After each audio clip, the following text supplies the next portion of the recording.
Hi everyone, urban company IPO ద్వారా మార్కెట్లో list అవ్వబోతుంది. దాని వివరాలు తెలుసుకుందాం. ఐపీఓ సైజ్ వచ్చేసి 1900 కోట్లు. ఇందులో ఫ్రెష్ ఇష్యూ 472 కోట్లు. ఇది కంపెనీ కొత్తగా షేర్లు ఇష్యూ చేసి మరి పొందే డబ్బు. ఈ డబ్బు నేరుగా అర్బన్ కంపెనీ బిజినెస్ లోకి వస్తుంది. అంటే ఆపరేషన్స్ ఎక్స్పాన్షన్ గ్రోత్ కోసం వాడతారు. ఆఫర్ ఫర్ సేల్ 1428 కోట్లు. ఇక్కడ ఎగ్జిస్టింగ్ ఇన్వెస్టర్స్ అంటే నాన్ ప్రమోటర్స్ తమ దగ్గర ఉన్న షేర్లు అమ్ముతారు. ఈ డబ్బు అర్బన్ కంపెనీకి వెళ్ళదు. వాళ్ళు షేర్లు కొనుగోలు చేసే కొత్త ఇన్వెస్టర్స్ కి వెళ్తుంది. ఐపీఓలో ఎక్కువ భాగం 75% పైగా ఓఎఫ్ఎస్ వల్లే వస్తుంది. అర్బన్ కంపెనీ గ్రోత్ విషయానికి వస్తే revenue growth FY23 to FY25 మధ్యలో మొత్తం రెవెన్యూ 34% CAGR తో పెరిగింది. అంటే ప్రతి సంవత్సరం సగటున 34% వృద్ధి చెందింది. ఇండియన్ సర్వీసెస్ నుంచి 24% CAGR, ఇంటర్నేషనల్ సర్వీసెస్ నుంచి 53% CAGR, నేటివ్ ప్రొడక్ట్స్ నుంచి 450% CAGR ని నమోదు చేసింది.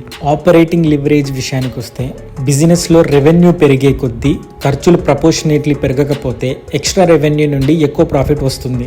దీనిని ఆపరేటింగ్ లివరేజ్ అంటారు. అర్బన్ కంపెనీ కూడా ఇదే స్టేజికి వచ్చింది. ఎబిటా మార్జిన్ లో ఇంప్రూవ్మెంట్ చూపించింది. FY23లో -57% నష్టాన్ని పోస్ట్ చేసింది. FY25లో -3% నష్టాన్ని పోస్ట్ చేసింది. Q1 FY26లో -1% నష్టంగా పోస్ట్ చేసింది. అంటే కంపెనీ లాసెస్ నుంచి గ్రాడ్యువల్లీ బయటపడుతుంది. ఇండియన్ సర్వీస్ సెగ్మెంట్ లో ఇప్పటికే ఎబిటా ప్రాఫిట్ చూపించింది. FY25లో 88 కోట్లు ఎబిటా ప్రాఫిట్ చూపించింది. ఇది proof Indian operation sustainable and scalable అయ్యాయని. ఇంటర్నేషనల్ అండ్ నేటివ్ సెగ్మెంట్ లో ఇంకా లాస్ ఉంది. ఒక్కొక్క షేర్ ధర వచ్చేసి 103 రూపాయలు.